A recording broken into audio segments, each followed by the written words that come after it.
Excellency Dr. Ngozi, WTO Director General, Excellencies, distinguished ladies and gentlemen, greetings from Timor-Leste.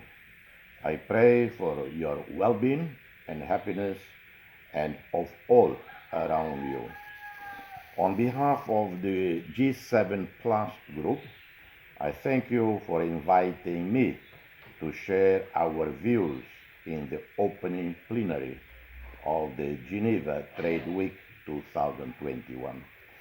I commend the organizers of this forum, which bring us together to share ideas on the nexus between trade and peace, the twin interrelated components for the G7 Plus group. International Peace Day was commemorated a week ago against the dark background of the international community abysmal failure in rescuing the more than 1 billion people living in conflict affected countries, where peace is an elusive, precious commodity. Their prayers for peace and well being have gone unheeded.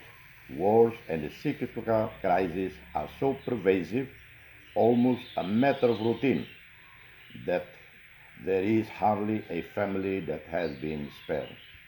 Generations have grown in wars and destitution.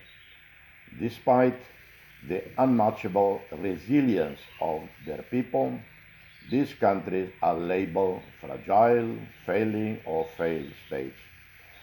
These so-called fragile states have for decades and even centuries fueled the engines of wealth of the industrialized nations with human and natural resources, yet they are home to the world's poorest. The sometimes invisible and forgotten colonization legacies, exacerbated by proxy wars, foreign aggression, and violent extremisms, overwhelm the brave peoples of these war torn countries who have shown extraordinary courage and resilience in the fight for lasting peace, democracy, self reliance, and development. Regime changes, foreign interference, and man made and natural crises have become the recurring fate of these peoples. The global norms and policies guiding development aid and stability have further proved to be unworkable for these countries. Too often, international cooperation in peace and development has failed to achieve lasting social and economic development.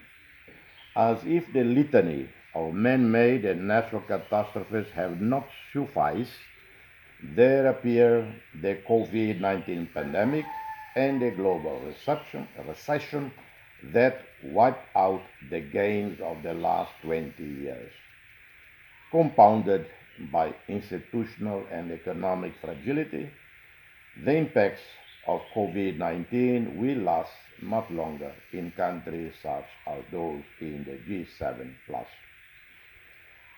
Excellencies, ladies and gentlemen, we tend to measure global development by the aggregate social and economic indicators, and hence we feel proud that our world has become more peaceful, stable, and less poor and more equitable.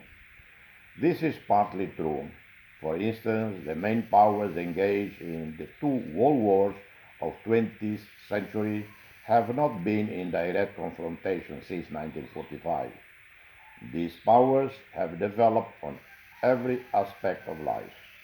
However, this is not true for conflict affected countries. They have instead become breeding ground for extreme poverty, battlefield for the Cold War, and subject to proxy wars, and hence humanitarian and international peace missions with stratospheric cost tags. They are left furthest behind on all of these indicators. They are now on the opposite extreme of the development axis. Their citizens have been at the mercy of foreign aid despite living on untapped natural resources worth trillions of dollars. Extreme inequality is rising among countries and regions. However globalized and interconnected our world has become, we are deeply divided across social and economic standards. This can be nothing but the result of flawed international policies that have benefited only few while depriving majority of others of the gains they are entitled to.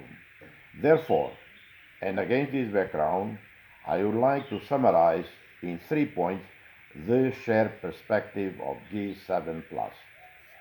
First, for the case, the right to equal and equitable participation of least developed and especially conflict-affected countries in global trade and cooperation have been denied.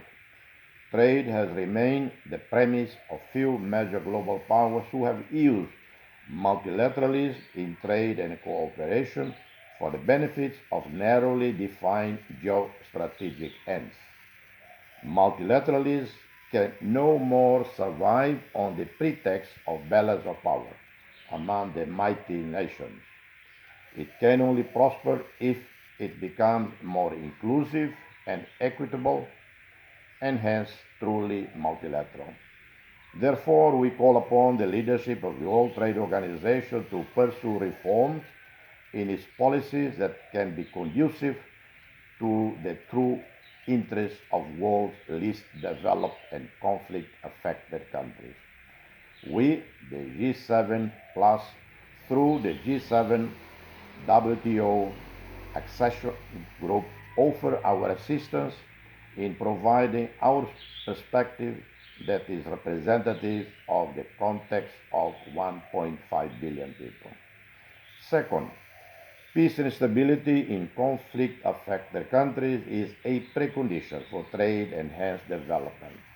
Without peace, these countries cannot reap the fruits of trade and investment. Conflict in most of these countries is the product of interference, hegemonic quests by regional powers, as much as the legacy of colonization and, of course, of internal factors. While realizing the polarization of politics among the global powers, we need them to truly recognize the rights to peace and stability of citizens of conflict-affected countries in their own terms. In the globalized world, no one will be in peace until everyone is in peace. Third and final, conflict-affected and other least developed countries are rich in natural resources. However, their exploitation has rarely resulted in job creation and hence economic development. Due to lack of stability, infrastructure, institutional capacity, and resources, they are left behind in trade and hence economic prosperity. If they were to manage their resources effectively, they could sustain peace and stability and hence save the billions of dollars spent on humanitarian and peace missions every year. Therefore, international cooperation systems and policies should be reformed to become pro-peace and pro-stability for our countries.